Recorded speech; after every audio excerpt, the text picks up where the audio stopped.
નમસ્કાર, Indian TV ન્યૂઝમાં આપનું સ્વાગત છે। હવે જોઈએ આજના સમાચાર। ધોળકાની રા યુનિવર્સિટી ખાતે 75મા જિલ્લાના 2024 વન મહોત્સવની ઉજવણી કરી। ધોળકાની રા યુનિવર્સિટી ખાતે 75મા જિલ્લાના 2024 વન મહોત્સવની ઉજવણી કરવામાં આવી। કાર્યક્રમની શરૂઆત દીપ પ્રાગટ્ય કરી કરવામાં આવી હતી। વૃક્ષારોપણ કરવામાં આવ્યું હતું। એક પેડ માં કે નામ વૃક્ષ રથ ઝંડીને પ્રસ્થાન કરાવવામાં આવ્યું હતું।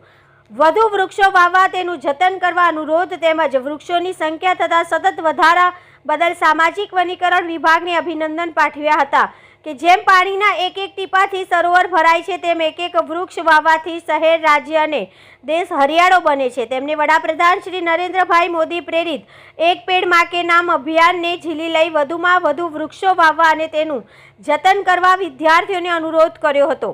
ગુજરાતને વધારે હરિયાળું બનાવવા માટે મુખ્યમંત્રી ભૂપેન્દ્રભાઈ પટેલની નેતૃત્વવાળી રાજ્ય સરકાર કટિબદ્ધ હોવાનું જણાવી તેમણે આવનારી પેઢીઓને સ્વસ્થ અને તંદુરસ્ત રાખવા તેમજ શુદ્ધ વાતાવરણ પૂરું પાડવા માટે પર્યાવરણ સાથે સંતુલન જાળવીને ગ્રીન ગ્રોથથી વિકાસની વાત કરી હતી।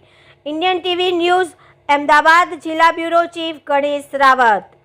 75મા વન મહોત્સવના ભાગરૂપે આજે રાજ્ય અમદાવાદ જિલ્લા કક્ષાની ઉજવણીના કાર્યક્રમોમાં હું અહીંયા આવ્યો છું।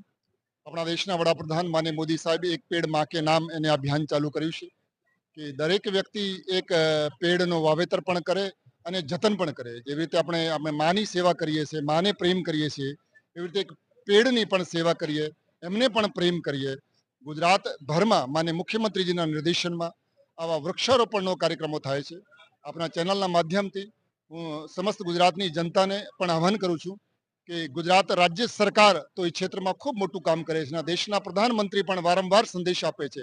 આપણી સૌની પણ જવાબદારી છે કે આપણે એક વૃક્ષ વાવીએ આપણા જન્મદિવસના અવસર પર, મેરેજ એનિવર્સરીના સમય પર, અને વરસાદનો સિઝન ચાલે છે તો બધા જ લોકો સંકલ્પ લે અને આપણું હરિયાળું ગુજરાત બનાવીએ।